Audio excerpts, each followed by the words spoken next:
I'm assuming everybody can hear me. We're going to get started. I know people are still coming in, but we've got some people that are on a tight schedule, and we have a full program, and we want to honor your time. So we're going to do everything we can to stick to that schedule. I want to start off by saying some thank yous to settle us in and to maybe appreciate some of the effort and some of the thinking that went into an event like this, and sort of pull our community together in this thing called the League of Quiet Skies Voters, which I'll talk about a little bit. But before we get started, I want to do a few shout-outs, and I do think this is important because a lot of effort, with the ginormous budget that we have to pull this off, a lot of effort from a lot of volunteers, and I'm not going to name them. I'll be in trouble. It's like an Oscar speech where you forget to name people. But we have a lot of volunteers who dedicated a lot of time to make this happen. You will meet some of them later in the panel if you don't already know them and whatnot. But if you see a volunteer and you realize they're a volunteer and you got something out of the program, please take a moment to thank them for the effort. People out at the tables that are talking about their groups, please thank them. Second, I want to thank citizens, ordinary citizens, residents, homeowners and business owners who picked up from whatever source, the blogs or whatnot, that this event was tonight, and they decided to be here instead of somewhere else. It's a big sacrifice. Your time is everything. It's time for family, it's time from work, it's time from just fun, it's time from catching up on Game of Thrones. So we're glad that you're here and you're spending a couple hours with us. I also want to thank elected officials, and there's this thing about thanking elected officials at events like this. It's sort of mandatory. It's rote. It's like we have to thank the elected officials, and I want to say that I think tonight it's more than that, because our airport neighborhood communities, led by our local city governments, are stronger together as we address thorny issues. And we are weaker apart. And I think a strong presence here by our city governments is very meaningful in terms of as we address these issues as a collective. And it's very meaningful in terms of exhibiting leadership. So I'm going to fly through this Oscar thanks list because we have a lot of officials from our city governments that have chosen to take away from all the meetings and all the things they already have to do to be here with us tonight.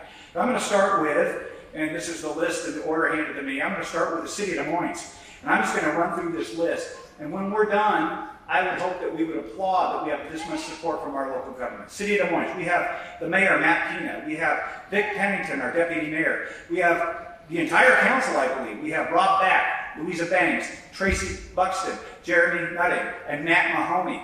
We also have about a dozen senior staff from the city of Des Moines who joined us tonight. We have Michael Mathias, the city manager, Dan Brewer, Susan Cesar, Tim George, Ken Thomas, our chief, Beth Ann Rowe. I'm sorry, I just had to get the right part of my lighting glasses on that. We have Scott Wilkins, we have Bonnie Wilkins, we have Andrew Merges, we have Anthony Hampstead, our wonderful legislative advocate, and Justin Kripe from our law enforcement. So a big presence from Des Moines. From Buren, we should have the mayor, Jimmy Modick, in the house. We have the deputy mayor, Austin Bell. We have council member Bob Edgar. We have city manager Brian Wilson.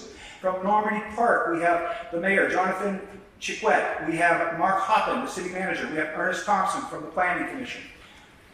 That's a good list so far, and it's still going. From Federal Way, we should have Susan Honda, deputy mayor, and Mark Copang. We have Jesse Johnson, council member. And Mark is a council member as well. We have Lydia Asila Dawson, our council member, and we have Bill Vadio from the staff. From sea-tac, we have Clyde Hill, our deputy mayor. We have Peter Kwan from the council. We have Joe Wachtel from the council.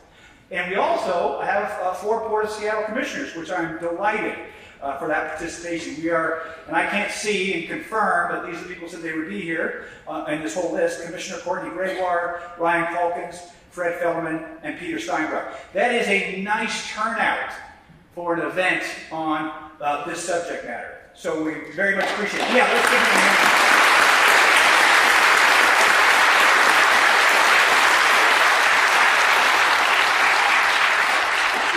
It is important to have you all in this room this evening. This is an important topic. We also have this program, courtesy of the B-Town blog, South King Media, on Facebook Live. And I wanted to say a personal hello to our good friends at Thurgood Marshall, Baltimore Washington International Airport, who we know are tuning into this tonight. And there are other groups around the country who are tuning into this program tonight. And one of the great uses of social media, with all the bad uses, is what we're doing tonight. We appreciate that you're watching. Some housekeeping. Tonight's program, you should all have a program. You should know that we're going to do a little Aviation 101. We're going to have our keynote speaker, our Congressman Adam Smith. We're going to have the inventor of the Air Noise I/O app, Chris McCann. We're going to have a wonderful presentation on the World Health Organization report. And we should be finishing off, fingers crossed, because we're in the heat of the state legislative session and things are flying down in Olympia. Mike Pellicciati is going to race up here and speak to us as what's happening in Olympia. So it's a very exciting program. Following that, we'll pull some tables out. We'll have a panel Q&A with leaders of a number of our groups that help pull this together. And you all have received pencils and a 3x5 card. If you have questions that are coming up during the night, we'll do our best to be answering them in the panel format, and we'll have someone come around with a basket, and hopefully it'll be obvious, and you can drop questions in there, and we can get through what we can in our half hour at the end for the Q&A. And of course, with candidate forums, the purpose of this is candidate forums down the road, at least one for the primary on June 15th, and one for the general on September 19th, and there'll be lots of information coming after today. So I want to give you a little origin story. It's Avengers weekend, right? And if you're into these movies, everything's an origin story. I want to give you a little origin story because a lot of you know me, but a lot of you don't. And I think it's important when someone tries to come and tell you something about your community and what's happening to you and blah, blah, blah, a little bit about their perspective so you can evaluate and give it weight and give it measure. And so I'll tell you a little bit about me. I grew up in Des Moines. I was born here. I lived on North Hill the first 12 years of my life, moved to Normandy Park as my parents moved. On North Hill, I went to North Hill Elementary, I went to Olympic Junior High, I went to Mount Air High School.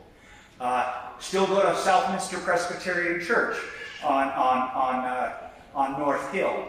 And so I'm from here, went away to school at Washington State, went to law school at the University of Washington, moved back to Des Moines. And I've lived in Des Moines ever since. So that's kind of my bona fides from being from the area.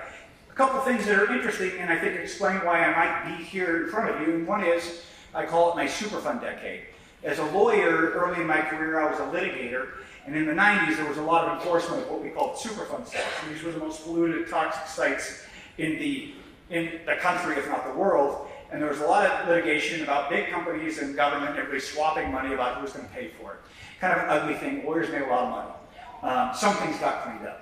But I learned a lot in that decade about what happens when government and industry and community kind of push back against the tipping point of when we can't all just keep going. We have to be more realistic about the sandbox that we might play in. I learned an awful lot about what happens when we push beyond that without really bringing everyone to the table to find solutions. And it always ends badly. That's the takeaway I had. Next takeaway is I have two big C's. Everybody knows the big C is cancer.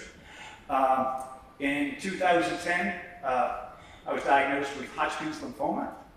In 2015, I was diagnosed with AML leukemia. Each of those cancers ended up with lots of chemotherapy. Each of those cancers ended up with stem cell transplants.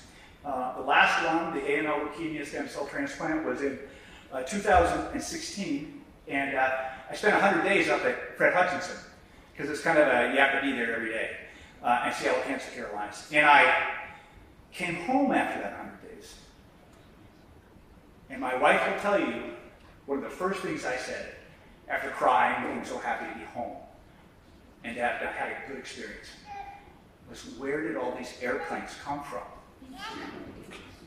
True story. And it was like I had been the frog in the boiling water, but I'd been removed, and then I was dropped back in, and it was hot, and I knew it. And so that's what kind of absence makes the noise grow louder. It brought me to this, and the first thing I connected to 2 years ago was this thing called Quiet Skies Puget Sound, founded by Sheila Brush. and started learning about this. And then I started learning about other organizations in the community. Quiet Skies Coalition out of Burien, Larry Cripe, and Debbie Wagner, and the litigation that they have and are continuing with the Federal Aviation Administration and the good work they're doing. And citizens out of Federal Way, the Federal Way Airplane Noise and Health Coalition, who are dealing with these issues, and realize there's a little ecosystem out here of citizens coming together to deal with issues. I eventually started a project called the Briefing Project, which we're not going to talk about tonight. You're going to see a little bit about it, but it was a way for me to engage in some individual civic activism in the same arena, dealing with aviation impacts. And then you start realizing that ecosystem grew in the last 2 years. And all of a sudden we have these great advisory committees that have been formed by cities who are really paying attention. We have the Des Moines Aviation Advisory Committee. We have a great Burien Aviation Committee. And then you started seeing legislation coming down the pipe, where we had the Department of Commerce we passed legislation for an aviation impact study. And that's got really exciting. And then all of a sudden we saw some federal legislation coming down the pike. An aviation impacted communities bill. We'll hear more about that. And then we saw the ultrafine particle study come out of the state government and the University of Washington. And you see this ecosystem, this mosaic, this quilt coming together. A lot of different groups, but coming together on the same issue. We are blessed that we have hyperlocal media, South Key Media, the blogs, that actually find this newsworthy. And when things are happening, they keep putting it out there. We're very fortunate for that. So as we went forward, these central groups, these coalitions in the middle, were like, how do we take another step? And it seemed like the natural step was to get active on an electoral basis. Turn this knowledge into some action in other realms that we hadn't before. So we've created the Quiet Skies Voters. Our mission, the League of Quiet Skies Voters, seeks to empower voters in the shadow of the 8th busiest airport in the United States with information about aviation impacts to human health, and have our voices heard and cause change.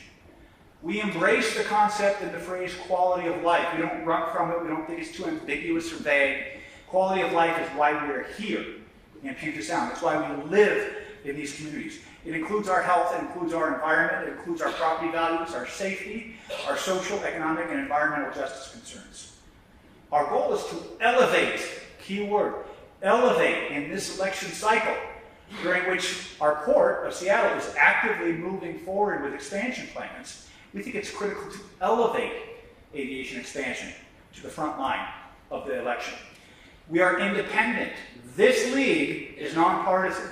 We're not going to support or oppose a candidate. We're going to provide information as reliable as we can make it so you can make good decisions to decide which candidates will best meet our community's needs.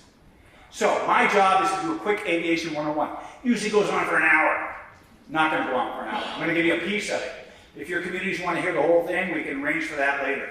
And when we start these talks, we want to give you foundation so that, it's like, are we crazy? What we think we're seeing and hearing. And we want to know, how bad is it really? How bad will it get? We talk about, are we alone or are we in with a bunch of other cities and other groups around the globe? And what do we do about it? So, again, are we crazy? Are we experiencing? Here's the question I get all the time. It's like, are there really more planes or am I just making that up? Are there lower planes? Are they on different flight paths? Are there more overnight? Or is the third runway being used more than they used to be? It just seems like that's all worse than it ever was. And the answer is, of course, you're not crazy. And all of those observations are accurate. Here are the numbers right now. In the past 5 years, we've gone from 317,000 annual flights to 438,000 annual flights. That's another 121,000 flight increase annually every year over our heads. 1,200 flights now every day. That's 332 more flights than we used to have 5 years ago every day. You're smart people. You can start figuring out how many that is per hour. That's 50 an hour. That's one every 1.1 minute, 12 seconds. And it's worse than that because they don't just spread out either. We have rush hour. And at rush hour, we know it's more frequently than that. We also know, let's say, for example, the third runway. Yes, the usage has doubled in the last 4 years. Originally, you all remember we had a limited use commitment. At least that was the understanding from the community's perspective. We've seen a 300% increase in usage since 2014, 600% since 2011, gone from 10,000 to 60,000 flights, 173 extra landings per day, and this is all before this anticipated growth we'll touch on. And yes, they come out at night in a way that they never did before. Not going to run through that. That's just a typical night of flights over your house. Are they lower? The answer is yes. One of the things we discovered in the last 2 years is that we've been told for a very, very long time that our planes landed at a 3.0 glide angle, and that's the international norm. And what we discovered more recently, as it turns out, on the biggest runway, runway number 1, they've been coming in at 2.75, below international standards. So those are lower than the typical 3, and that's a problem. We're also ignoring the obvious that if you increase your flights by 100,000 a year, and there's variations in how they come in, some come in high, low, they're never on the straight path. You're, by definition, law of physics, mathematical property, more of those planes at 10% come in low, well, you've got another 1,000, you've got another 10% of that 100,000 coming in lower than you were used to. And so what's the narrative? What's the narrative? What's the responses? Typically it's, well, 65 decibel average is what we need to pay attention to. That's the federal standard. We're also told that so for below 65, we're not going to worry about it. There's no federal money. We're living with it. And that's that circle there on the map around the airport that I showed you is 65 decibels. We're also told that planes are quieter today. We're also told, and it's true, planes are quieter today. There's just so many more of them, right? That's the problem. And we're also told that something called next-gen and technology is somehow going to make this better. And when you look at this and you really think it through, some of the data that is available to us from the port, from the federal government and studies, is we start realizing what this really means. When they last did what's called a Part 150, which I think was in 2013, they were estimating forward into time how much time every day you would have noise above an average 65 dB. In 2018, they were estimating at Mount Rainier High School, for example, 120 minutes a day, 2 hours out of the day, 2 hours above the 65 dBL. Highline College was 90. At 272nd and Federal Way, it was still 60 minutes. What we know about the 2018 estimates is that we actually have many more planes than they thought we would have in 2018. Similar when we talk about the number of flights above that 65 DNL. And these numbers are big. At Mount Rainier High School, 300 flights every day above that 65 DNL. And so on and so on. So you would say, oh, okay, well, what's the big deal? And if we had had this talk 6 months ago, I'd have gone through this slide and shown you all these studies from the last 5 years about how noise hurts us. It's not an annoyance issue. You know, your spouse doesn't care, you care, it's an annoyance issue. It's not an annoyance issue, it's a health issue. And all these studies talk to that, and then what happened is this. In October of 2018, what happened is the World Health Organization issued environmental noise guidelines. And these are applicable to the planet. It comes out of the European region, but it says on the face applicable to the planet. This is a study of all the studies since 2009. This is evidence-based and peer-reviewed, and there's a special section on aircraft noise. And what it says is this. We have new benchmarks, that's their word, benchmarks. Not 65, 45. And at night it should be 40. The rating they give this recommendation is strong. That means something to the World Health Organization. A strong rating is defined as make policy now to address this issue. The World Health Organization lists the evidence that aircraft noise causes high blood pressure, hypertension, heart disease, heart attacks. It can affect children's cognition and health, and the impacts are worse at night. So, you got to scratch your head and say, we must be doing this. This was 6 months ago. Things must be happening. If you go, for example, unfortunately it's not. If you go, for example, to the port's website today, it's very robust, and you do a search, as I did yesterday for World Health Organization, you will see no results. It is not spoken of on the website. Now, if you go to Google and you say, let's do Port of Seattle, World Health, and noise, just to see that something's on the website, but it's been discussed, and there are no relevant hits. Now, just to show you that when there is something that is worthy of discussion, I guess from the port, it shows up. If we look at climate change, they're great on climate change. And there are tons of results of stories on climate change at the port website. There are tons of results and stories on recycling at the website. There are even tons of results on saving kelp beds at the port's website. All very worthy causes, but you might be scratching your head and saying, where is the noise? And we don't know. So maybe you move on and say, okay, what about noise? Let's talk about pollution. And you would say, you might take the journey I took 2 years ago. Very first thing I looked at was something called the EJ screen.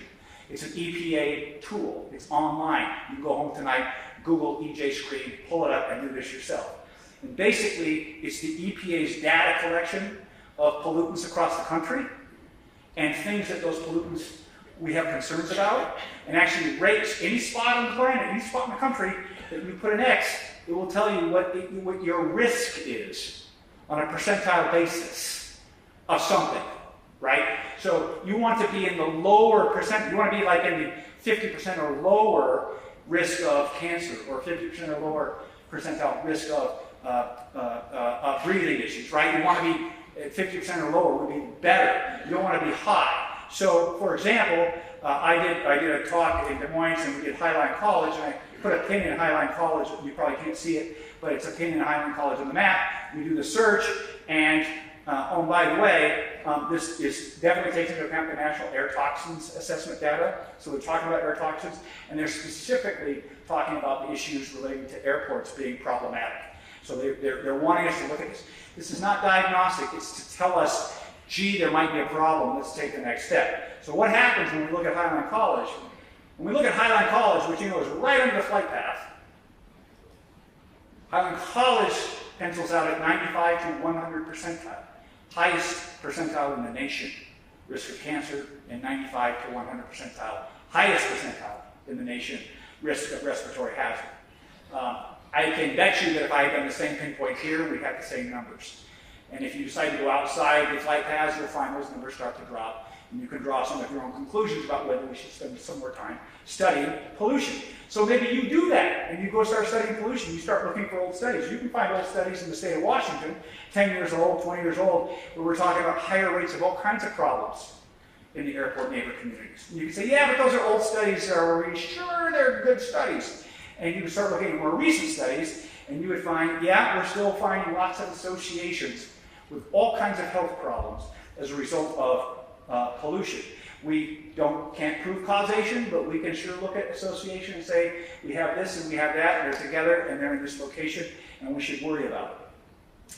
And if you really start drilling in and start paying a fee so you can get research services, you'll find even more recent studies that are saying the same thing. So why worry?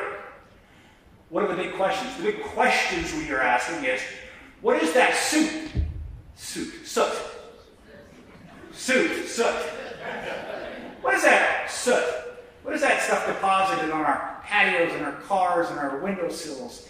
And do aircraft emissions and engine residues, if it falls down, if I breathe it in, does it attack my bone marrow? Does it affect my immune system? Is it going to cause me respiratory problems? Is it going to cause me cardiac problems? Will it cause cancer? And so we worry. How does this stuff get in our bodies? And what about the stuff we can't see? We worry about something called ultrafines. That's not the Urban Dictionary of a Hollywood celebrity who's really good looking. But it should be, right? Be better. Ultrafine. Ultrafines. And you'll be pleased to know that we're in the middle, or maybe near the end, of a study by the University of Washington, funded by the state of Washington and others, to study ultrafine particles near sea-tac Airport, to find out about where these particles are coming from, where they're being deposited. And they gave their most recent update to the city of Federal Way on April 1st. And ultrafine, by the way, is really ultrafine. I mean, that's a human hair in that picture, right?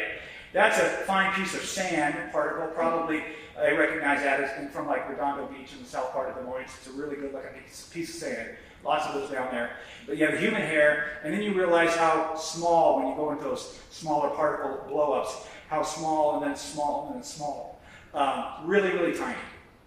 And right now, and they haven't confirmed, they haven't issued the final report of the study, but what they shared on April 1st was a bunch of information that they have, and you can see, it's kind of hard to tell, but what they've done here on this particular graph is they put an airplane that is landing to the north, right?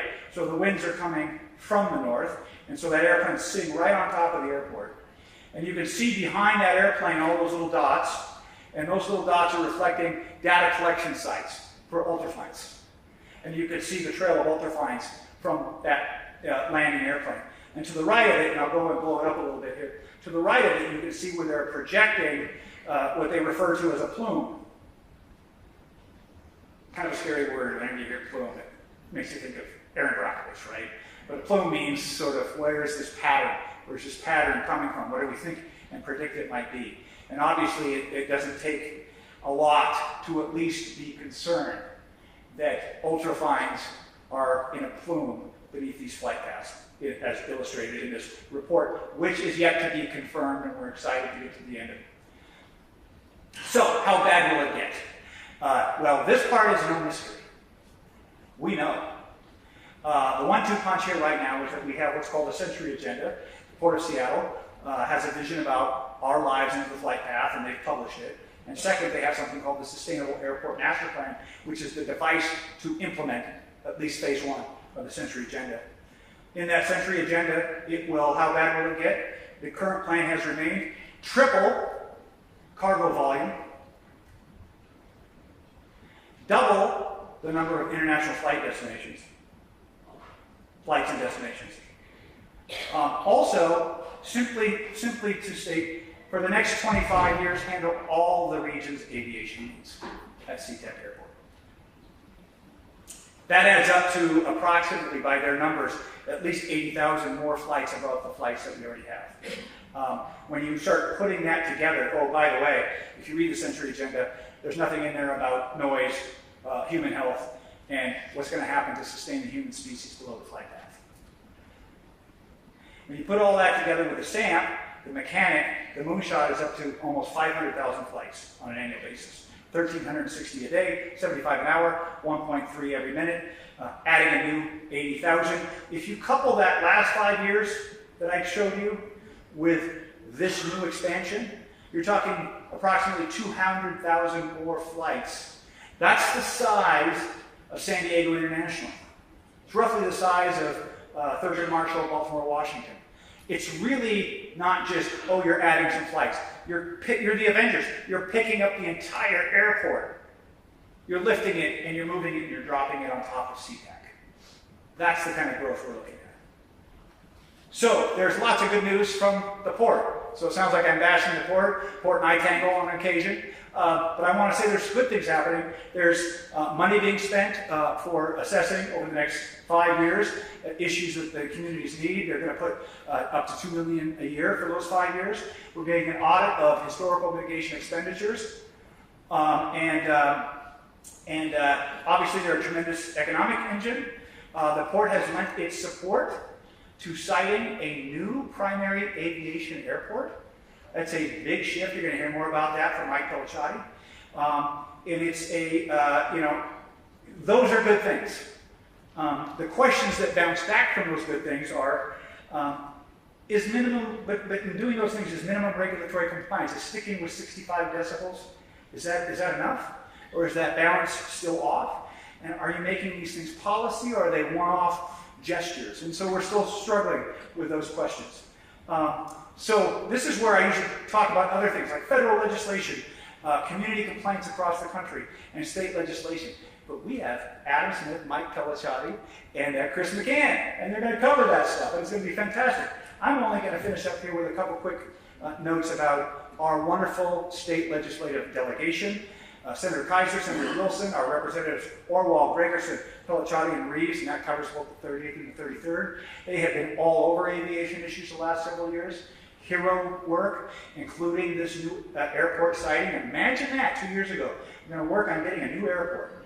And that ultrafine particle study is underway, which is exciting. We talked about that. And this is the bill. By the way, it's going to pass. We have till Sunday to get it to pass. But it went through the Senate 45-1, and it went through the House 96-0. This is for siting the new airport. We've never had that kind of support before. So, yay.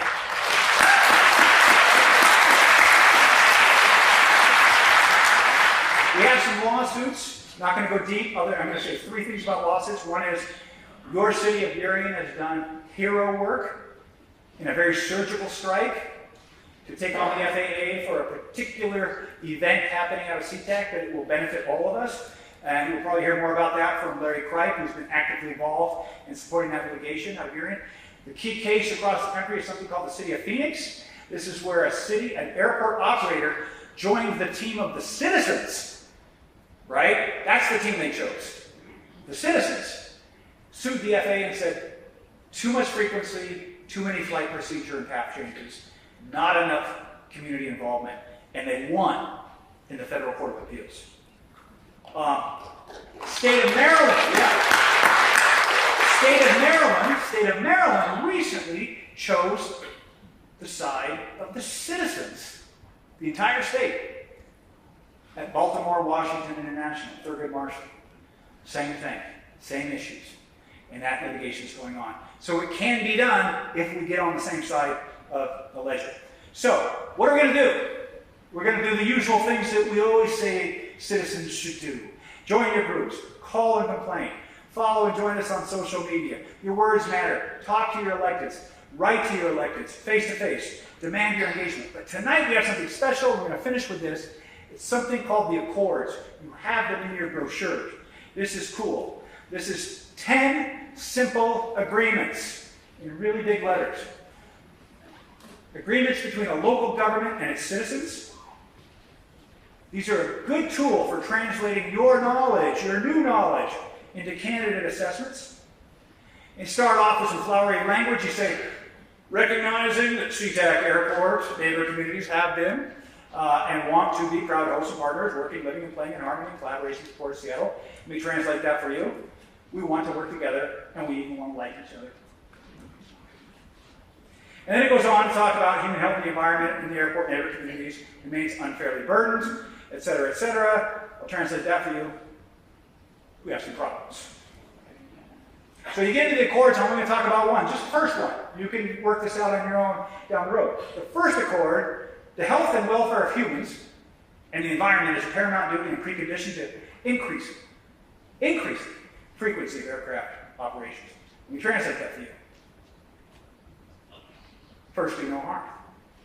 Is it really possible that anyone could disagree with that? Is that really, think about that. Is that just a rhetorical question? Can anyone stand up and say, I disagree, first do no harm? I'm not going to buy into that concept before we go forward. How do you translate that to a question for a candidate? You might ask, would you support reversing the 2018 decision to delete protecting the phrase our quality of life from the port's own bylaws and mission statement? That actually happened. I don't know how it happened. It actually happened. But it's that kind of change that sort of sets an institution free to start ignoring those issues and moving forward with the moonshot, right? So we get worried about that. So take those Accords. They're a tool. They help you elevate aviation impact issues. Attend our candidate forums. Prepare questions for the candidates. Seek their commitments. Say, I want this. Tell me you'll do this. You do that. And then we have to vote. We have to vote. It's 2019. What a weird year. Talk about an off year. It doesn't sound right. These are the 2019 elections. We have to vote. That's what I have for you on the impacts. I'm hoping. He's not here yet. Oh, really? We don't have a congressman. We do have a congressman. We do. Timing is everything. I am going to do a quick introduction of our next speaker, our keynote speaker. And it's always nice, when your keynote speaker is here, which we knew he would be. He's on such a tight schedule today, you can't even imagine. But I want to say a few things about our congressman. If you've worked with Representative Adam Smith, or you've seen him in action, or on television, you know that he is thoughtful, intellectually curious.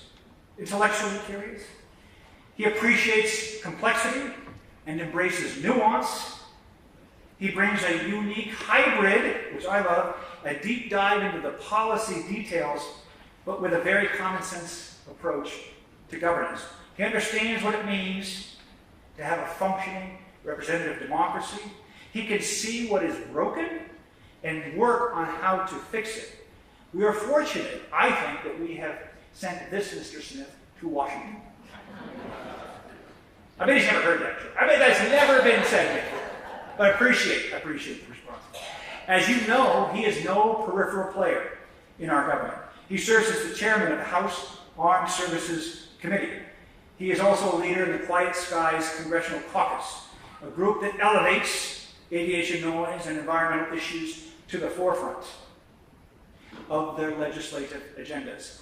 Tonight, we are grateful that he's coming to talk to us about issues central to our airport neighbor communities relating to noise and pollution and what he and we can do about it.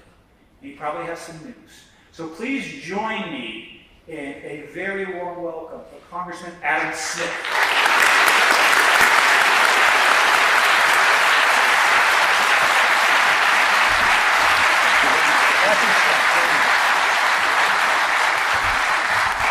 Thank you. It's great to be here. I think the stage, my daughter was in British dance for a number of years. We were in the Federal Way area, and they always did their big performance here at Highland Performance Arts Center. So I used to see people dancing up here on the stage.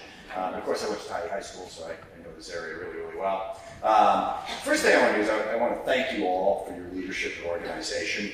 As the airport has been a fact of my life, my entire life, and for many of us here who have lived in the community, however long we've lived in the community has never been better organized and more focused on trying to improve the quality of life around the airport, and that's thanks to all of you. The organization, the grassroots effort to really make sure your voice is heard is making an enormous difference. You are incredibly knowledgeable on all the ins and outs of the specifics of the issues surrounding the airport and surrounding how it impacts our communities, and you are articulating that message very, very well to the key leaders. Now, we do not have the results yet that we would like, and I know that can be very frustrating. I spent 20 years fighting the third runway, and now I land on it once a week. So it doesn't always work out, but please don't think that what you're doing doesn't matter. It matters profoundly and does have an impact. At a minimum, we have been able to get more money out of the FAA and out of the port to fund noise mitigation for the school district than we would have ever thought possible. And that's largely because the community made its voice heard and was not going to be resistant on that issue. And the same can happen on the broader set of issues that I'm talking about. So your organizations, your efforts, and your voice makes a difference. And we've made one little sort of half step forward in the 30 plus years that I've been working on this, and then we got another big one to make here shortly. And the one sort of half step forward is the Port of Seattle actually gives a damn about this now. Now that's not enough, but back in the 80s, they didn't, okay? I understand the experience you had with the FAA last night or earlier this week where they didn't really seem to care. Well, that was the way the port was in the 80s. Wouldn't listen to us, wouldn't deal with us, there were all kinds of lawsuits. Now you at least have some port commissioners and port officials who want to listen. They're not there yet in terms of implementing the solutions that we would like, but at least we have an interaction with them. And again, that's all credited to the work that you've done to make sure that you will not be ignored, that the voice will be heard. Now the next big step is to get the FAA and the port more committed to solutions. Because as you've seen, the general attitude of the FAA is that airport communities are just sort of a pain in the butt. And you deal with them to the extent you have to deal with them, but you move on, you don't think about it. And that's unacceptable. Okay, that is not the way our government should be treating us. We understand we are not naive. We need airplanes and we need airports. But airports can be a lot more friendly to the communities that surround them than they are now, if they actually tried, if they actually committed to dealing with the issues that come from having airplanes flying over your homes. There's a number of different things that we're trying to do. The biggest one is to really appreciate the impact of noise on communities. And I think you're going to have a presentation here, or may have already had one, about the World Health Organization study. And essentially, what the federal government's regulations are on what noise is acceptable are wrong. There is a far greater impact on communities from persistent noise from airports than they are willing to admit. And if they get to the point where they can admit it, there are some things that they can do. Now, it's not, it's not a panacea, it doesn't make the airplanes go away, but if they spend the money on noise mitigation to help improve the communities around them by acknowledging the impact of 40 decibels and up instead of just 65 and up, there are things they can do, for businesses, for schools, for other things. We can force them to spend more money to make the community safer and better able to do that. We're going to have to continue to force that issue. Towards that end, we're about to reintroduce a bill that I introduced last time, which is on airport communities. And there's a whole bunch of different details to it, but the main point of it is that airports have to listen and include leaders from the communities around them in the discussions about how the airport is operating.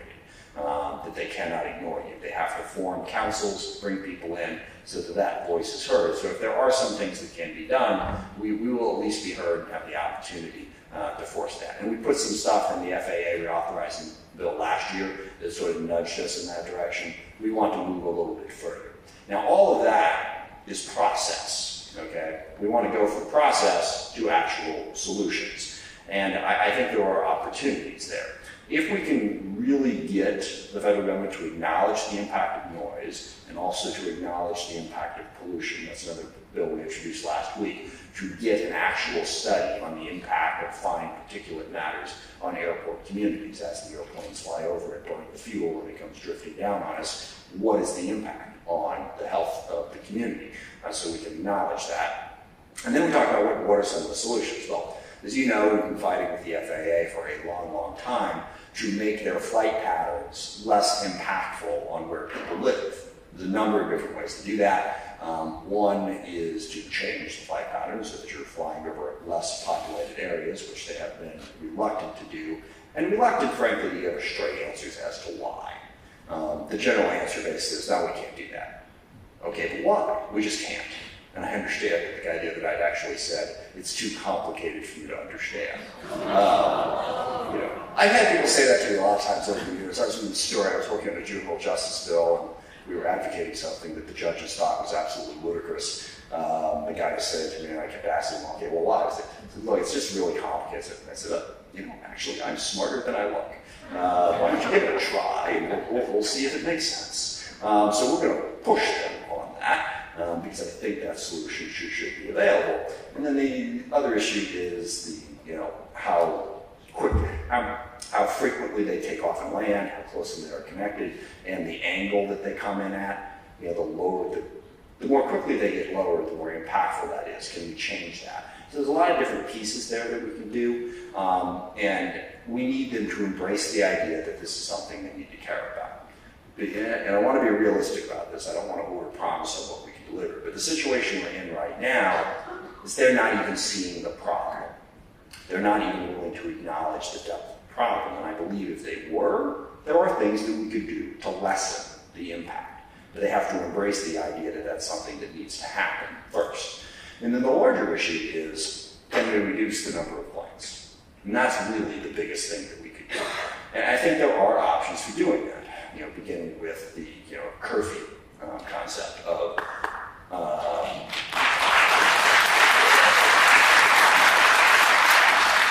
noise impacts us at all hours of the day. I have memories of, date myself here, Lorraine Hine, a state legislator and mayor of Des Moines way back in the day, and I was at her house one time, and she was right next to Montpelier High School, and when the 727 would take off, it's like, and then it was like really loud, and that was in the middle of the day, and that wasn't pleasant. But the worst part about it is if it disrupts your sleep. If it's coming in at 2, 3 o'clock in the morning, that has a profound healthcare impact on people. We ought to be able to do that, and to do that in this region in particular, we are not making use of all of the different potential assets that we have for takeoffs and landings of airports. It's all been focused on sea-tac. Every other metropolitan area of our size has multiple options for airports. And you don't have any place that I can think of in this country with as many people spread out over the land we do that has one airport right in the middle of everybody that dominates everything. So there ought to be options, particularly when you're talking about cargo. So it's not passengers who are going to want to be here in sea-tac who aren't going to want to take a bullet train from Moses Lake. That was an idea that was kicked around back in the late 80s, early 90s. There is no bullet train from Moses Lake, of course, is part of the problem with that. But cargo, most of the cargo that comes in here is headed east anyway. So if we have a massive airport, and the folks in Moses Lake have been very aggressive about economic development. I've worked with them. There's actually some DoD stuff out there, and they have grown the area significantly in terms of its capacity to accommodate. There's sort of no reason that I can see that more cargo couldn't fly in there and then be shipped out. And that's something that we need to invest in. There are other airports over there. And then with passengers, like we have Paine Field, there's an airport up in Bellingham. There are other options that we really look at it as a regional solution to sort of spread out and reduce the impact. And I'm mindful of the fact that this impacts other communities. And we're going to have to deal with that. But if we can do this in a way so that no community has to absorb flights from, say, 10 o'clock at night to 6 o'clock in the morning, then that is a benefit for all of us, if we could spread out how they use those takeoffs and landings. And then I think we really need to focus on technology from a pollution standpoint.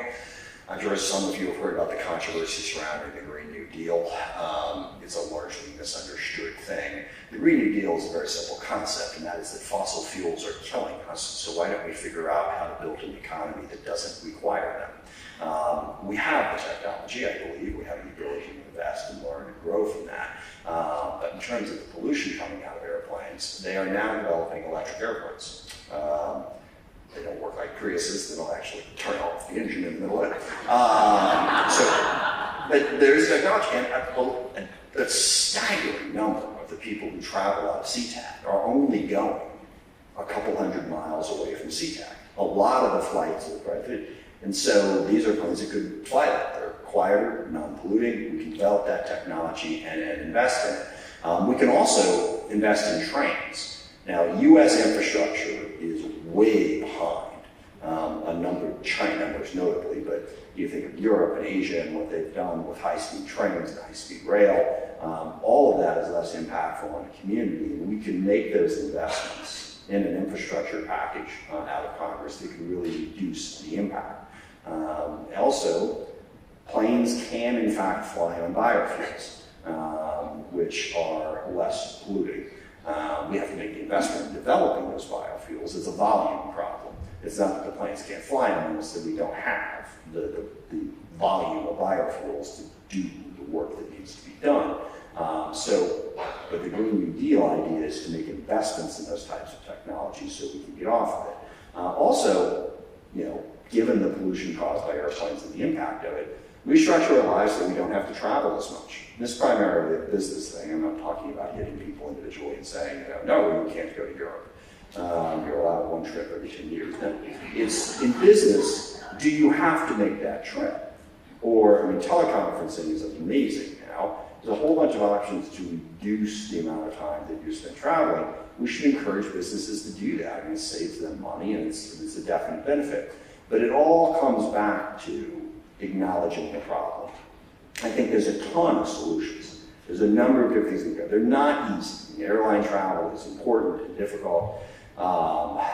Don't even get me started on how they've changed airline travel.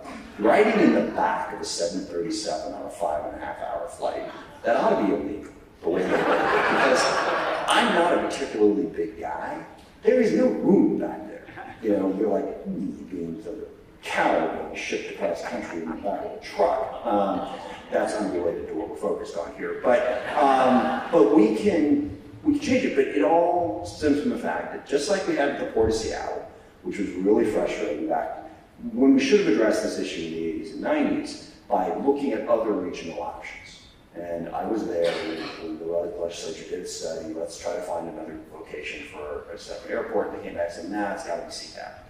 But the reason they did that was because most areas would be governed by the city. You'd have to go through the local process when you do it. sea-tac was not governed by sea-tac. It was governed by the port, which is King County. And for the most part, if you weren't right around the airport, King County didn't care about us. I grew up in South King County, and we're where they send all of this favored land uses. So as I put it, 3 garbage dumps in an airport.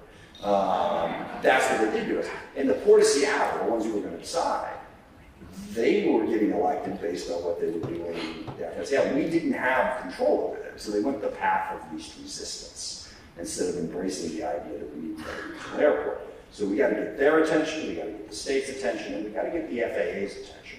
And the good news is we're not the only community that has this problem. I have colleagues in San Francisco and LA and Chicago and elsewhere who are dealing with the impacts of growing urban suburban areas that are impacted by airports. We need to get the FAA to embrace the idea that part of what they are doing is trying to minimize the impact on people in airport communities. That's not in their mission statement right now. Their mission statement is to make money and fly airplanes. And the impact is something they would just as soon not think about. I again, am very pleased with the effort you've made to force them to think about it. And that's what we're going to do on the federal level as well. And progress is being made, but we've got a lot of work to do going forward.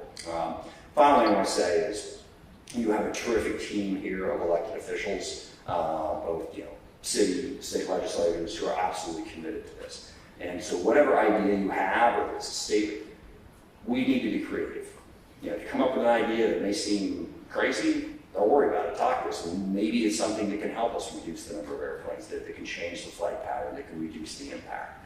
We have a lot of technological options, and there's a ton of money in this region too. If we invest that money in trying to protect our communities, I think that's a good investment.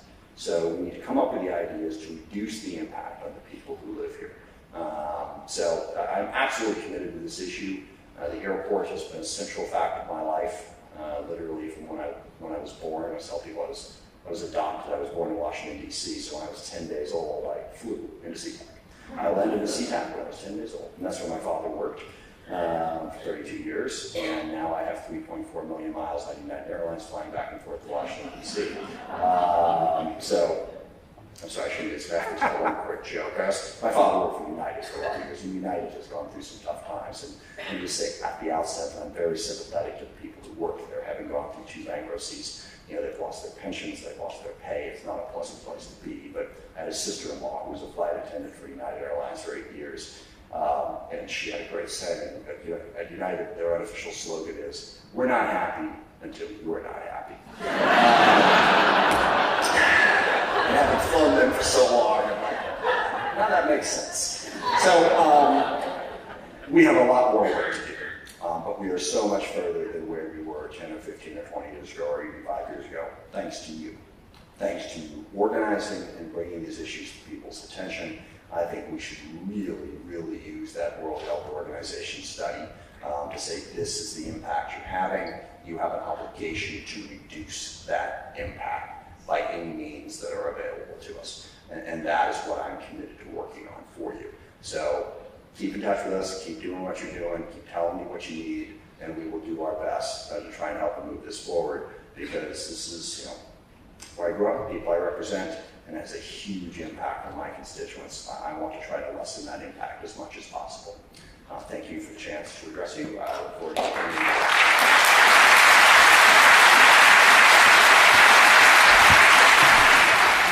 So while we make a little transition with technology, I want to make a quick introduction, very brief. To my right, Larry Kripe. Larry is a founder of the Burien Quiet Skies Coalition, has been doing great work for 2 years, has been leading the charge with his group, with Debbie Wagner, with others in the litigation in Burien, and just Prince. He's a former Alaska pilot. He's got a lot of knowledge. I've been learning from him. I've been happy to have him be sort of my Obi-Wan on a lot of these issues. And I'm very grateful that he's been of help. And I just want to hand this to you, Larry, so you can make the next introduction. And I'm just so pleased that you're on the team, or that I got to be on your team. Thank you. Thank you. I know that we have quite a few citizens here from the city of Burien, and there's going to be some questions in our question and answer session at the end, and I'll just announce now. I will give you a short briefing on what we know about our current lawsuit and the situation in the courts. And so when we get to that point, I will share that with you. So I wanted to give you that in advance. So now it's my honor to introduce to you a gentleman by the name of Chris McCann, who is the inventor and developer of this noise button, which is having a tremendous impact all across the country. Chris was supposed to be here live with us this evening, but he had an operation on a knee, and the doctors told him he couldn't fly. So, unfortunately, we're bringing him to you via new technology here, and it's wonderful. So, at this time, I'm going to turn it over to Chris McCann, and he's going to tell you what's going on with the noise button. Thank you. Hi, good evening. I'm sorry I couldn't join you guys this evening. I had surgery on my knee last Thursday, and the doctors kindly asked me not to fly anywhere for a couple of weeks. But I'm glad to join you through the video here. As the previous speaker said, my name is Chris McCann. I'm the guy who created airnoise.io that several of you may be using currently to file noise complaints. And I'm happy to talk to you tonight about what we're doing, things that are coming up in the near future, and how air noise plays a role in the things that Representative Smith was discussing and trying to get some traction on this problem.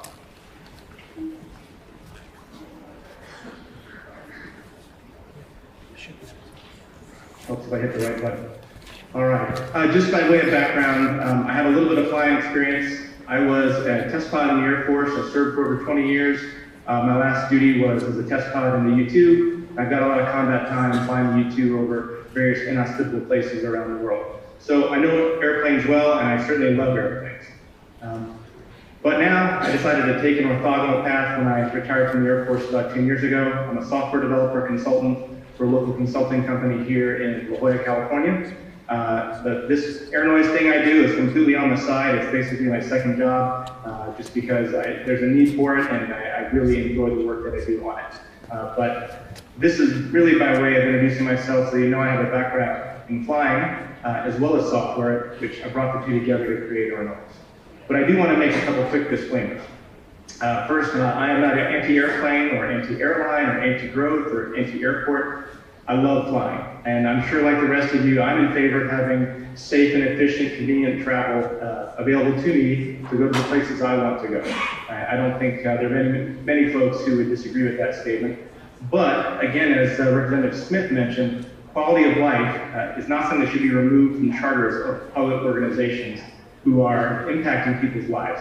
Our airports and the decision makers who run them, people have to be considered in the equation, especially people who live under the departure and arrival passes. I'm sure many of you do. The FAA and people like Representative Smith are in a position to consider the needs of the citizens, not just the airlines and the aircraft manufacturers. So I just want to put that disclaimer out there. I am not a Luddite when it comes to technology. We're just looking for reasonable accommodation, and air noise is here to try to do that.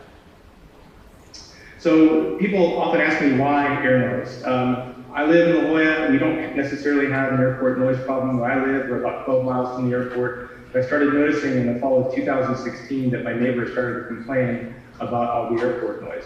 I started looking into it. I started attending meetings in early 2017, put on by the San Diego County Regional Airport Authority. I discovered the problem was that people were getting more noise along the coast, but they were also having trouble making noise complaints.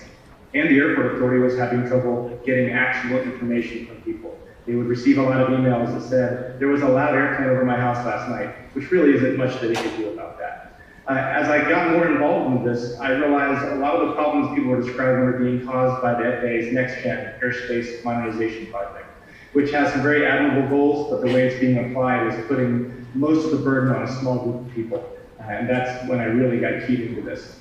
I kind of concluded that the people who are suffering the most from the problem also had pretty much the least hand in creating the problem, yet all of the burden was falling on them to try to fix it. And that's you and me and all the people who were impacted by this.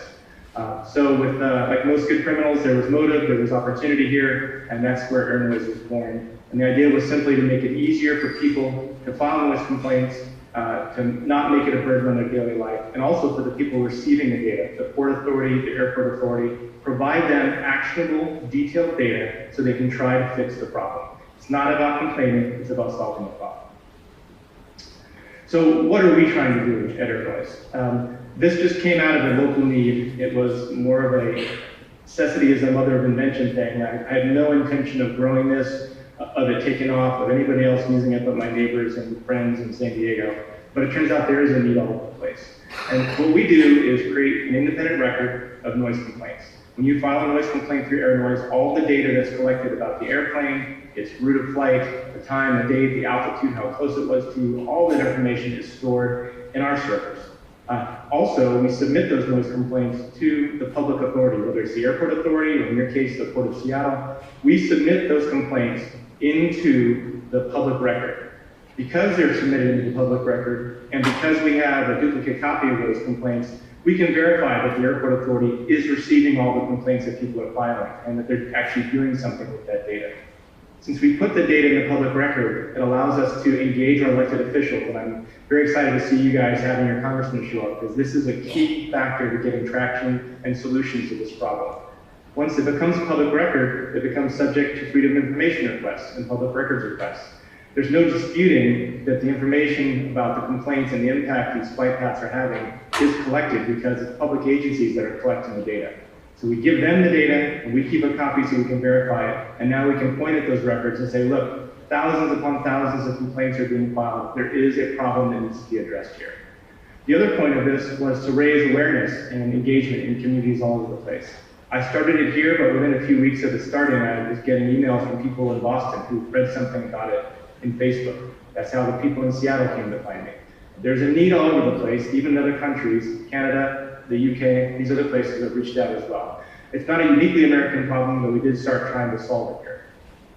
The end goal of all of this is just to restore the quality of life. There has to be a balance when it comes to airplanes like this giant Airbus over the house in the picture. We shouldn't have to suffer that 24/7, especially for people who have lived in areas that have historically not been impacted by airport noise. A lot of people who are, for lack of a better word, haters, and people who don't understand the situation always say, well, if you don't like the noise of the airport, you shouldn't live near an airport. Well, I have news for you. There are people that live in Idlewild, California, 107 miles from LAX, and they are getting unbearable aircraft noise because of the change in flight path over them, and because of the topography of the mountains they live in. So it is not people moving near airports who are complaining about this just to be great.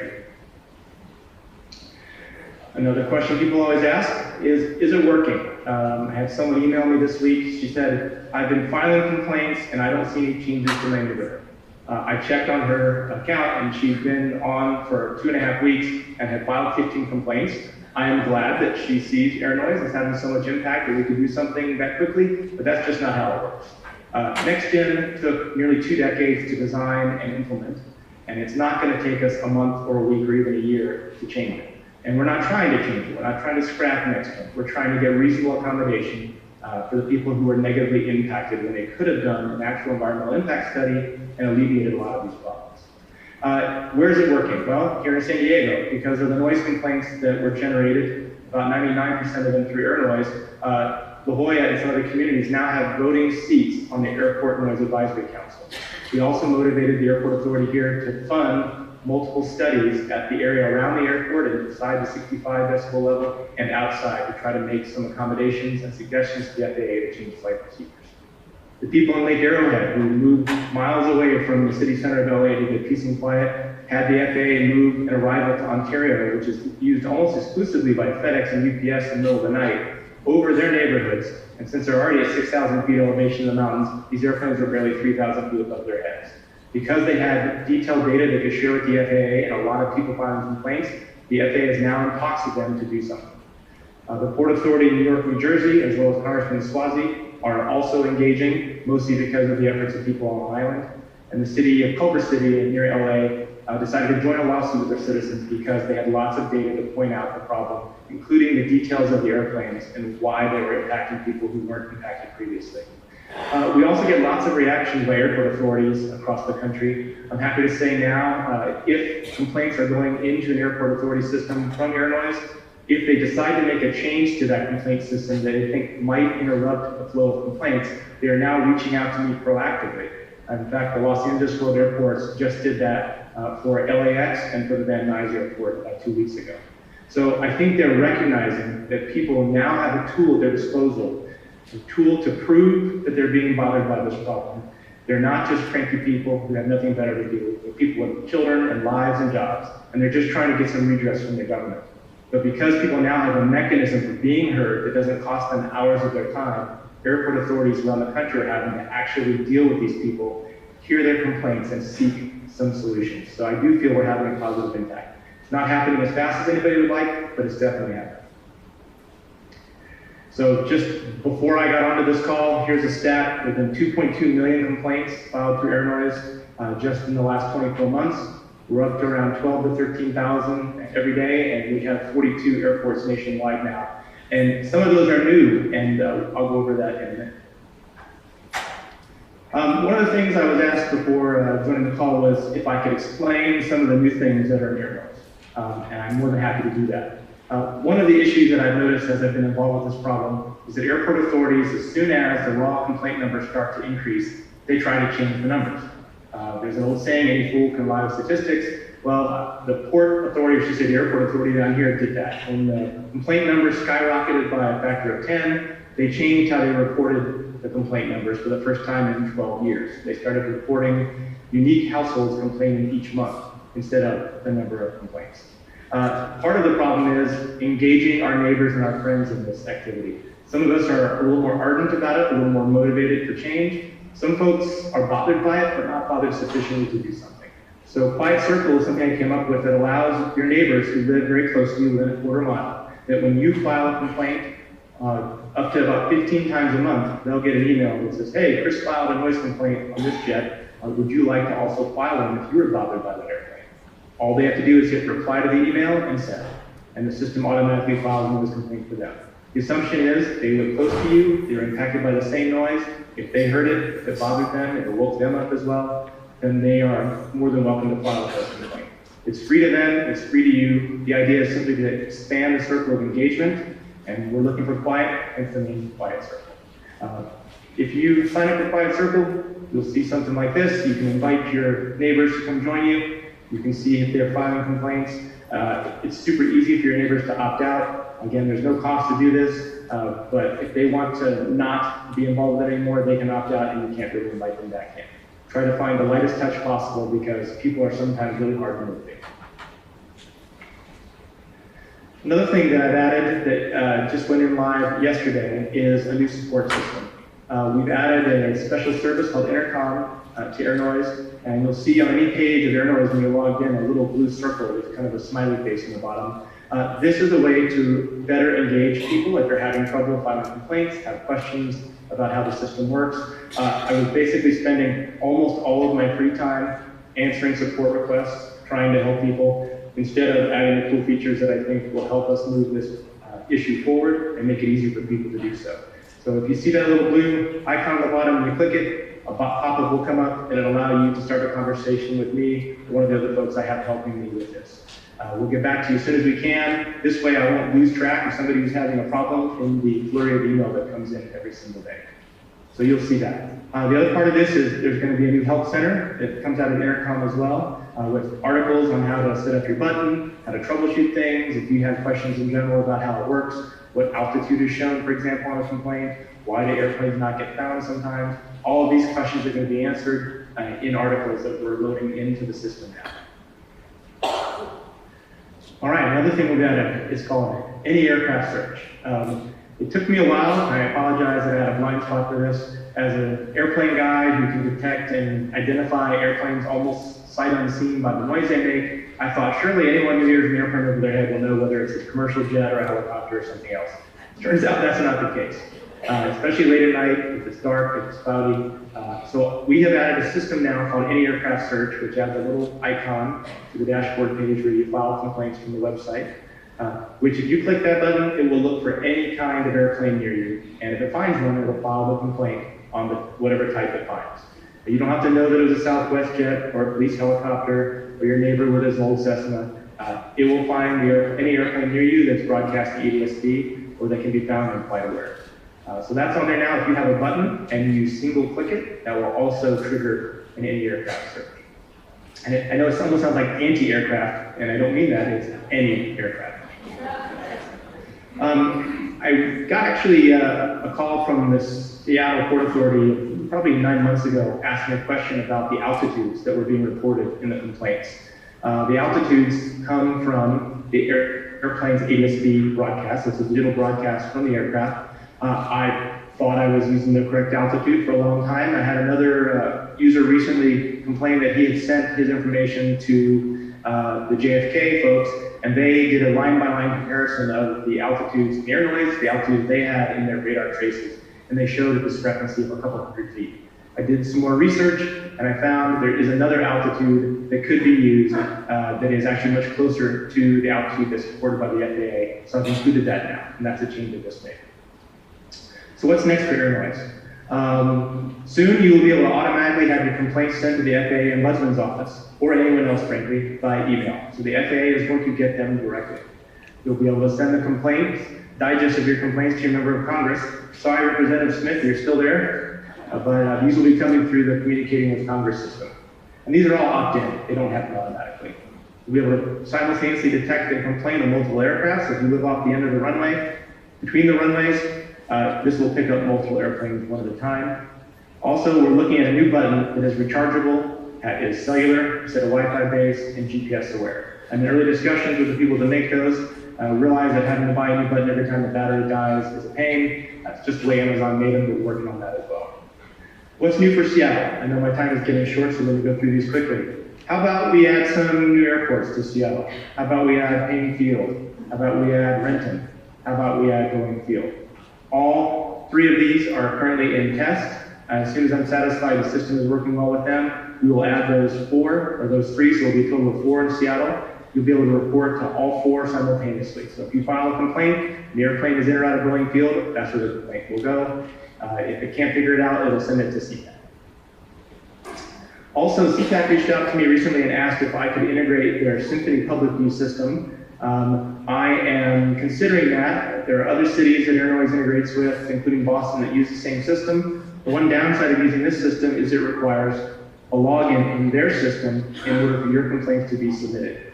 This isn't a showstopper. You can use it in Orlando and Boston, some other places, but it would be a change from how we currently do business. I'm working on a way to automate that process to help get people logged in quicker. And that's it. I had to race through that. It was a brief introduction to Air Noise, what we're trying to do, why we're doing it, and what you can expect in the future. And at this point, I'll stop talking.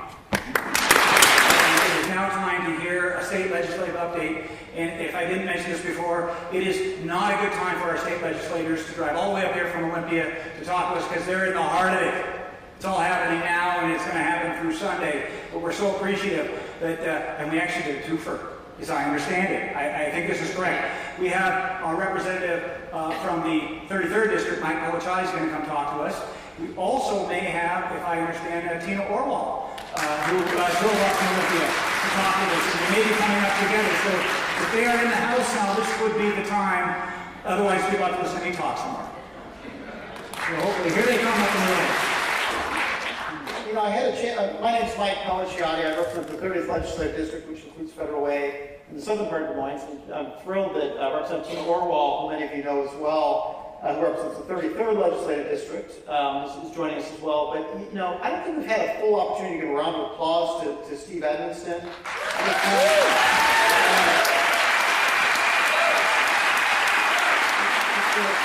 You know, sometimes it's a challenge when actually I'm seeing the event, you don't necessarily get the recognition that you deserve. But Steve and Sheila and so many friends who have come together to bring together the League of Quiet Skies voters are really making a difference. And I know it's made it a lot easier for Representative Orwell and me in Olympia to do the work that we're doing, because I always get energized when I come to an event like this and see so many members of the community coming together, because at the end of the day, I've only been in elected office now for about 2 years, but I've come to really appreciate the importance of the squeaky wheel.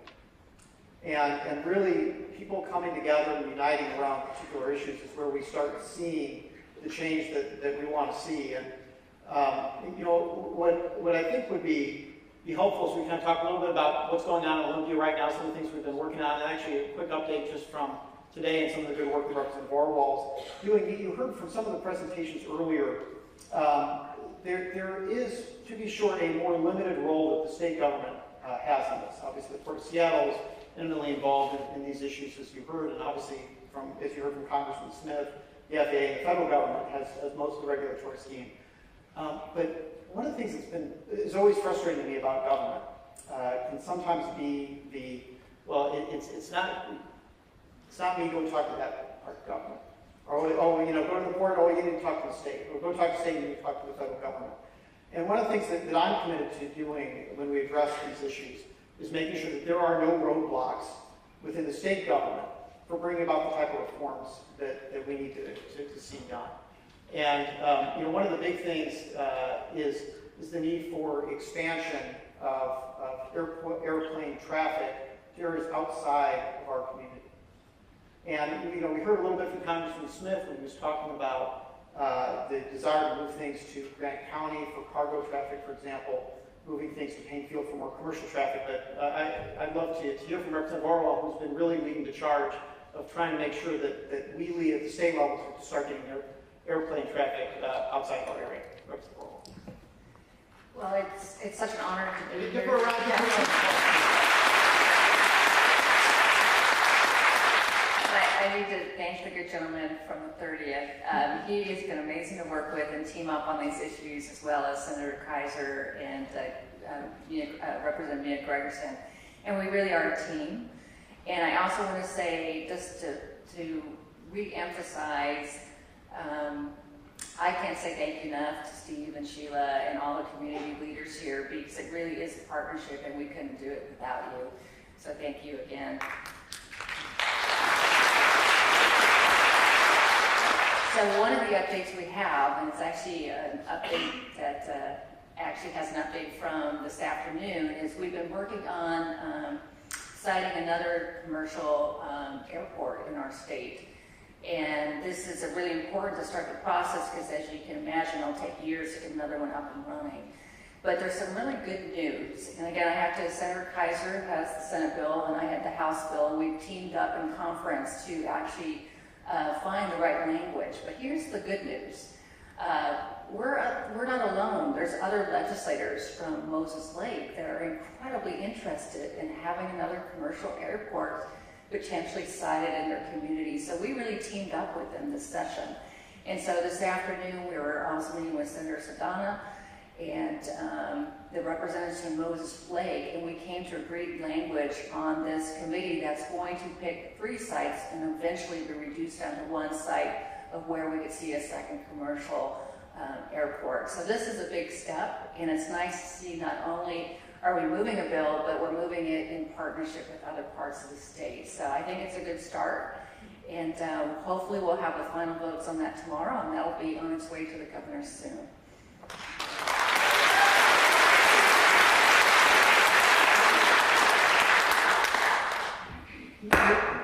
One of the things that, we've heard from presentations and we're hearing about, one of the challenges is the concentrated aspect of airplane traffic that I know so many of us experience. And with that, while the volume might not reach the certain decibels, what we know is the volume is increasing and it's more concentrated.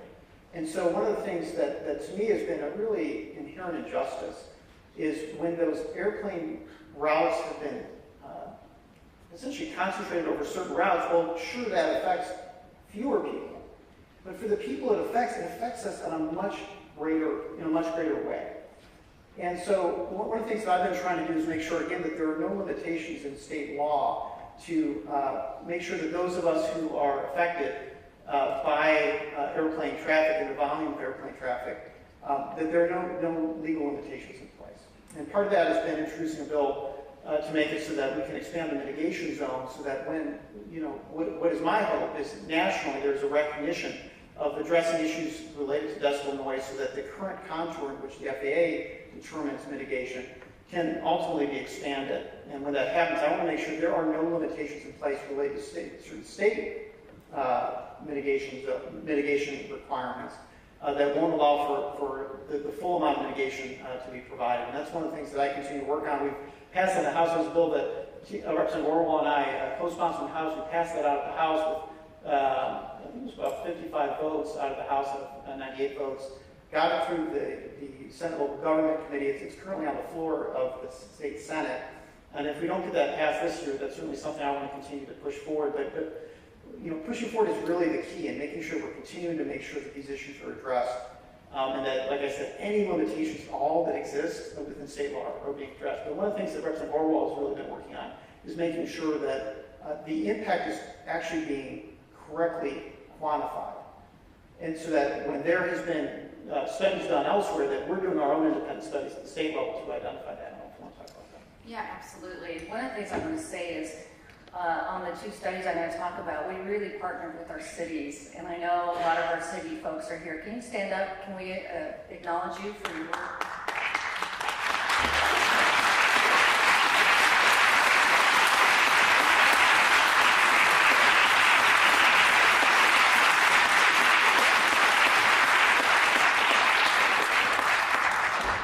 So I was approached, I guess it's been a couple years, by a couple constituents in Norman Park. They may be here tonight, Rose. Well, Rose is in Burien, and Stewart from Norman Park, about the incident of asthma in our area. And I raised my family in this area, and I always had my son used to come home sick from Mar Vista all the time. I always thought there's mold in that school, and it never really occurred to me these kids playing outside might be exposed to the airplane pollution, and that may have been part of the asthma that not only my son but other children in our area experience. And so one of the things we realized when working with Stewart and Rose is that the University of Washington actually had been doing research around ultrafine particles in airports, and they had done research at LAX and Atlanta, and so it was really quite helpful that we had expertise in our own community. And of course, I was very excited. My alma mater was working on this. And so we did go to the legislature, and again, we teamed up. We all teamed up on this, and Mike was a huge lead on this, as well as getting additional money from the state to have the University of Washington do an ultrafine particle study. And they've almost completed that study. It was a year and a half in duration and finishes in June. And they'll be coming up with recommendations on the next steps. And I think there's some really incredible opportunities with this.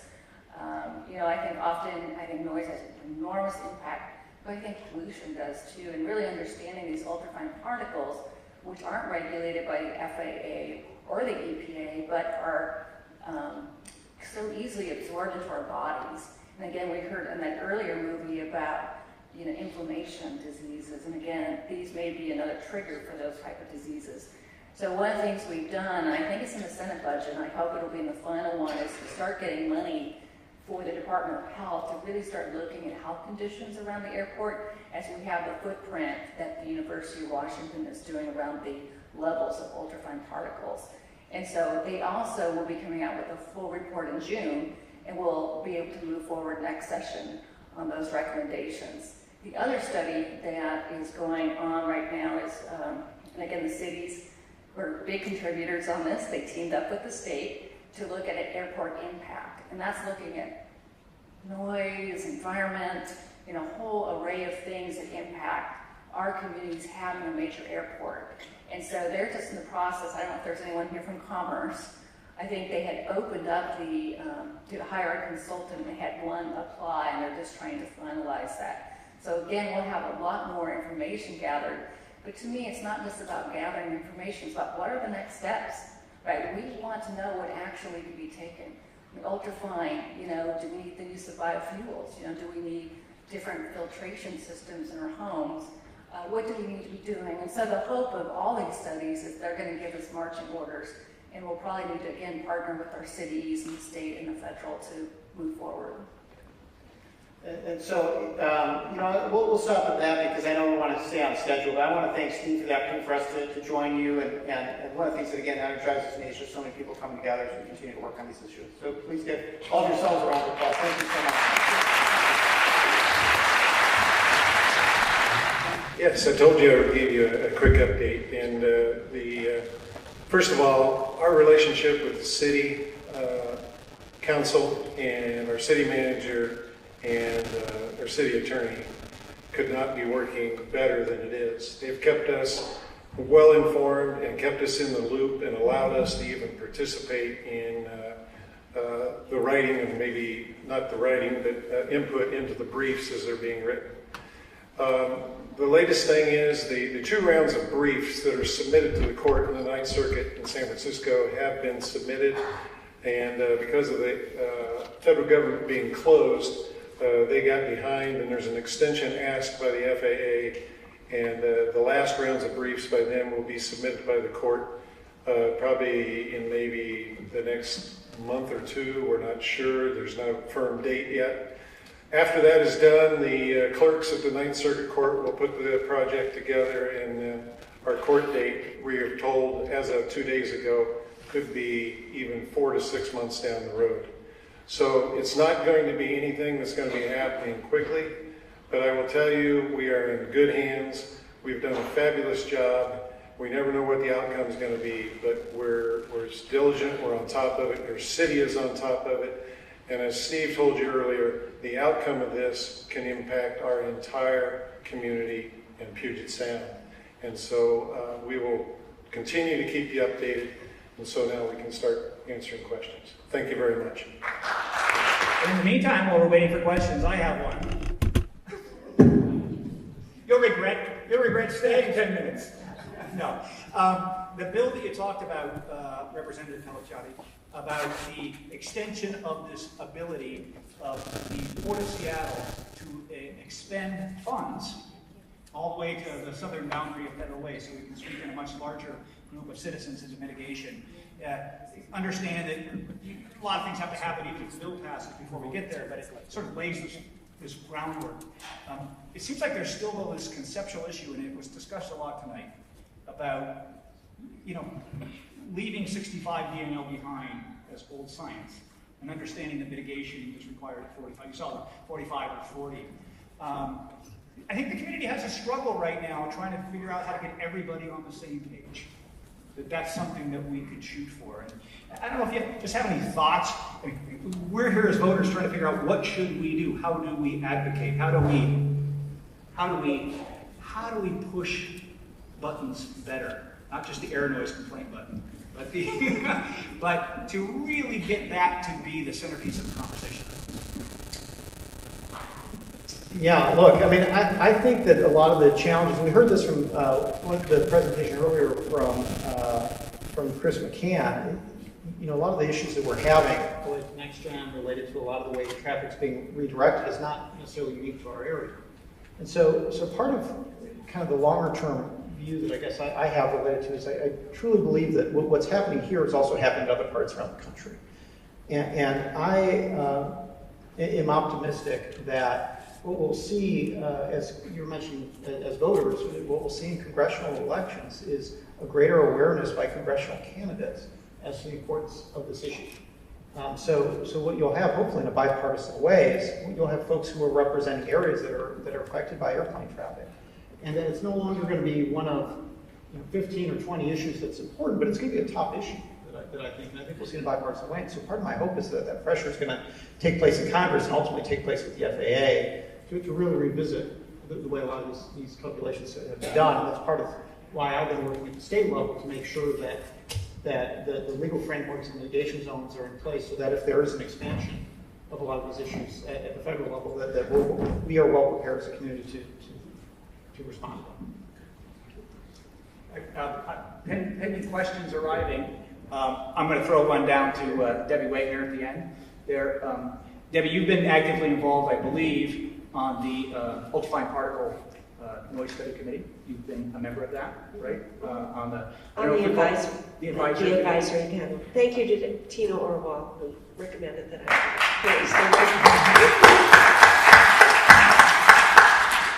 Could you give us a thumbnail of your impressions right now of where it is, and when do we expect to have confirmation? When do they think the study will be done?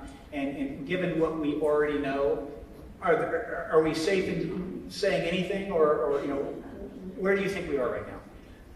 I think that they've determined that there are ground level impacts from aircraft overflying communities. So as to where those impacts are, they seem to move depending on winds and the altitude of the aircraft. But because they happen at all, the way that you are supposed to take care of worst case scenario is that all of it should be mitigated if it ever might be affected. So the primary questions are no longer is it there and where is it at or how bad is it? It's what is it doing to people and what does mitigation look like? So I think we're at the point of having acknowledged that it's there, it's happening, it's sporadic or it's constant, it's here or it's there, and we need to do something about it. So I'm looking for the Port of Seattle to start talking about what might be some creative solutions in mitigating this impact on people, especially children who want to spend a lot of time outdoors. Children are developing, their lungs are delicate. The damage that exposure to pollution as a child can be permanent. And lung structure damage will affect their health, their growth, and their entire lifetime. So I'm looking for ideas for creative solutions on this and next steps for the UW study, which one I would very much like to see is evaluating the health of people that may be impacted by this and see what's happening. Thank you. A couple of questions that I think they're somewhat related. I'm just going to say them and then maybe someone wants to jump in and answer. One is a question that is acknowledging that on an annualized basis, the Port of Seattle collects over $70 million in tax revenue from King County. And it has only really been in the most recent history, like this year, that it appears that money is going to start being used for airport neighbor cities and mitigation purposes. In other words, it's been used for other things. That's a big step, that acknowledgement, that sort of understanding that it can be used. I think there's a concern that, without making policy to use it, we don't know how that's going to go. Is there anything that can be done, and maybe it's a question for our state legislature, I don't know if the state legislature can do that, to sort of not just say, oh, pretty please, but is there more that can be done to sort of be more, is there legislation that can kind of create a directive that these tax revenues that are not bound by federal regulations can be used for mitigation? Well, I certainly think the state should be in dialogue with the port, and I say that because it's a state that gives the port their taxing authority. Yes. And so there is a connection for us to sit down, and I think it'll be very timely when we have the results for the ultrafine particle study and we start looking at what the mitigation is. That will be a prime opportunity to start having those conversations. Okay, so here's a question, which I think it came up early, came up in my talk, and it's come up several times. Can we do anything to get the Port of Seattle to add quality of life back into their sort of thinking and planning process? I can think of some things, but anybody want to address kind of how we might address that issue, literally to say, as advocates, please put it back into your bylaws and your mission, that you're here, that your work for growth is dependent on our quality of life.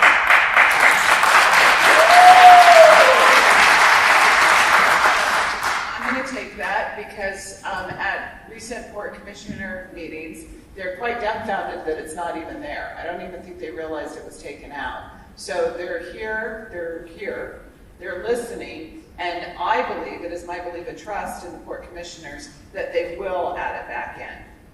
Because this group of Port Commissioners do not know why it was taken out. It was taken out. The suggestion to remove it was by a former Port Commissioner who's no longer a commissioner. But that is my trust and belief that they will put it back in, because you can watch public comment when it is brought up, And there is a nod of the head no and bewilderment that it was even removed. So this might be a follow-on to your report on the lawsuit. It's just more of a question. You know, I think, and I hope there are a lot of people that have come tonight that, you know, all you're bringing here is the awareness that something's going on above your head. It doesn't seem right. It doesn't seem like it was 5 years ago. And you don't know anything else. You're sort of, this is your first step. This is your foray. And I hope you're here, because a lot of this is just to sort of welcome you to the movement and talk about all the things that can be done. This question, though, I think is a great one, because it's just really back at that you know, I'm noticing something, and the question is, what about all these extra flights that are now suddenly turning left over Burien, now turning right as they take off over Des Moines, and we didn't used to have those before. Obviously, that's the underpinning, the factual underpinning, but maybe you could just talk a little bit about what it used to be and what it is now. So not the lawsuit so much as just what actually has happened. Well, in the many years that I flew out of sea-tac Airport for over 25 years, the departure corridors were out runway heading into the north. It was out through the Duwamish corridor through Elliott Bay, and that was the standard profile. And when we took off to the south, we followed runway heading and climbed to 10,000 feet or whatever altitude that we were climbing to an altitude before we were being turned on our departures. Now, because of the intense congestion of the airport, they started the slower flying turboprop airplanes and turning them out over the city of Burien to the north, but they're doing the same thing to the south over the city of Normandy Park and Des Moines, and routes that were never there before. And so they're moving these airplanes out of the way. And nearly 3 years ago, it'll be in August, that I stood before the council and said, something drastic has changed. And that's when I brought it to their attention. And I said on that very day, in August of 2016, I said, it's turboprops today, it will be jets tomorrow. And if we don't put a stop to this, that's what's going to happen. And I told the FAA they could carve a stone on the side of the building that they would never do it. And I don't believe it. Because once a corridor is established, and it's like you've seen the picture of me, that they got this runway, they built a fourth runway, they just didn't pour any concrete. And they really built it off of both ends of the runway, turning east and west, but kicking airplanes out. And I think that that's our biggest fear, is that's what they're going to go to. So, I think it's 8 o'clock, and we want to honor everyone's time. And you know, it's a 2-hour program from 6 to 8. I think we can stay for a few more minutes. We have some more questions to answer. But I also want to acknowledge, you know, babysitters getting up early in the morning and those kind of things. And so it is definitely not rude. By the way, it's dark. I can't see anything anyway, so I wouldn't know if you left or we might be talking to empty chairs. We don't really know up here. But I want to acknowledge that it's 8 o'clock. I have this question. I think this is a good one. And I think this is something that we all have to grapple with, and I think it's fair. And I think we may all have something to say about this. But, you know, the question is, why does the port push so hard for growth? We have full employment in the economy. Jobs are not needed. We do need housing of all kinds. We need infrastructure. We need environmental assistance. We need ground transportation. There's a lot of needs. And I think that the sort of simple version of that is, you know, we recognize that there is this tremendous growth economic engine, and jobs are important. Are we still in a position where we can find balance? Is that still possible? Or has, since 1945, if you think of a scale of just a scale, has the balance actually all been about growth and not about safety and health and the environment? And what can we still do? Having said that, I think, you know, the congressman has said this. I think all of us on this table would say, no one's here to shut down the airport. That's not the agenda. But I think the agenda might be to take a breath. So I think the question is, why is it always about growth, growth, growth? Should we change that question, and how do we change that? How do we make that change? Anybody want to jump in? I'd like to hear from that if they can implement the change.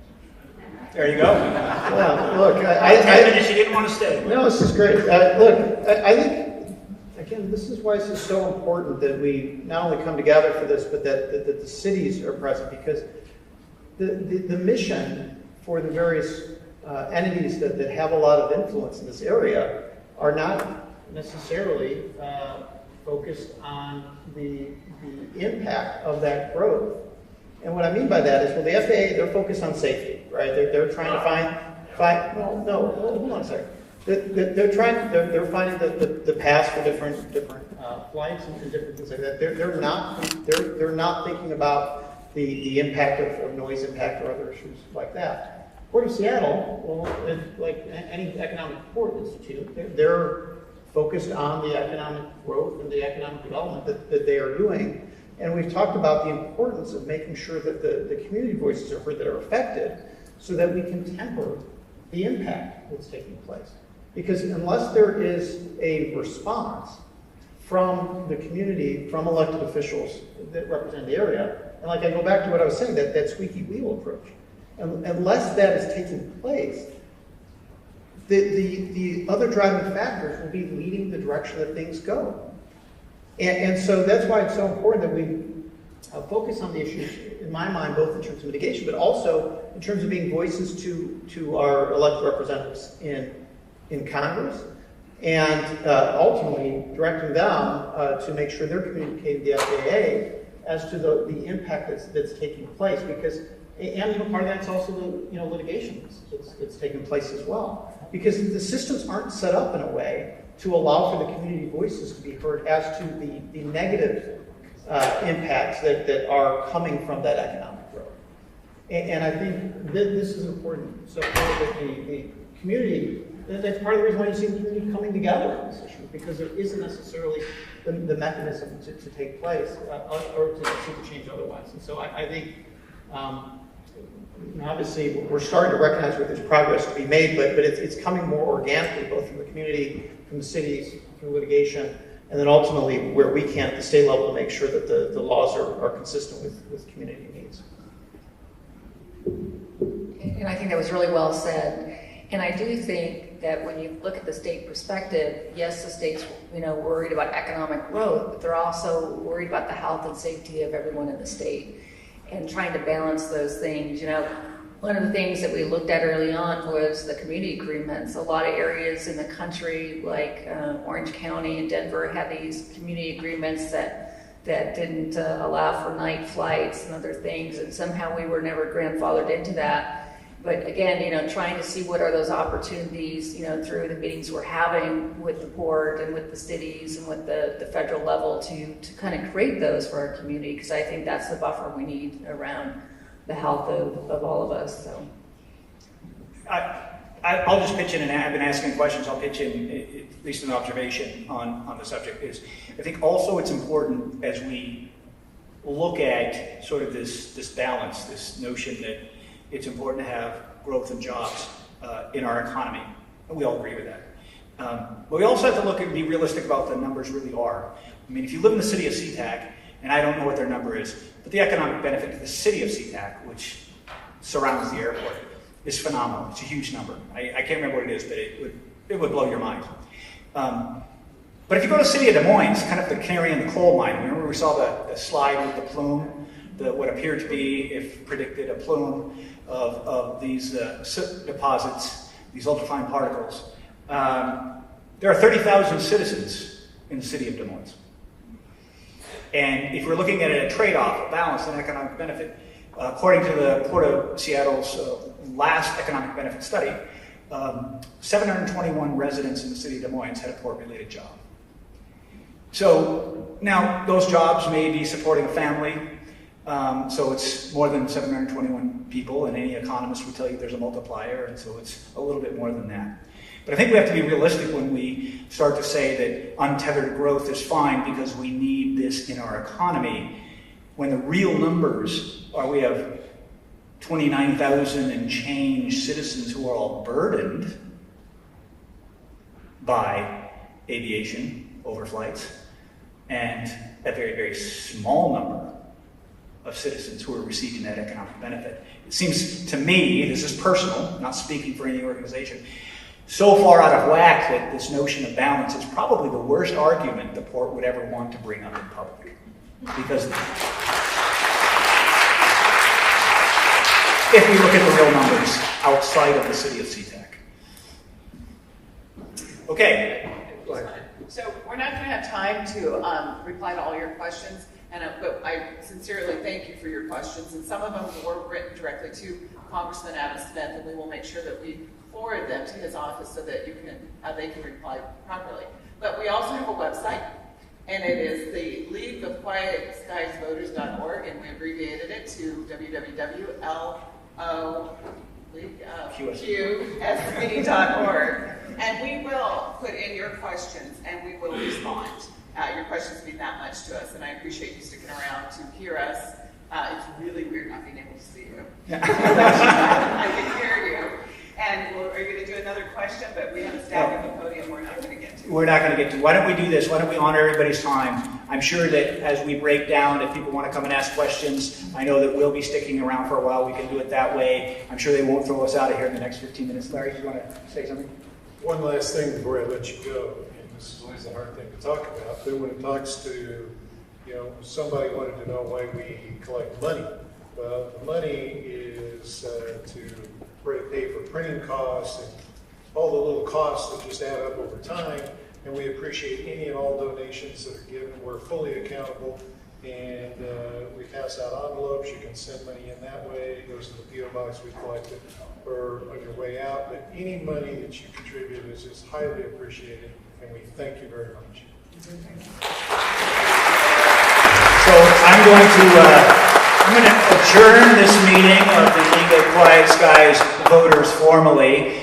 We'll hang out. I'm going to ask that we allow our representatives to go see their families and get some sleep, or go back to Olympia and vote, or whatever it is they do. Because I know you're burning the midnight. You're going 24/7 right now. And we just so appreciate that you took the time to come up and talk to us today. Thank you. Let's give them a round of applause. Thank you all for coming. Have a great evening.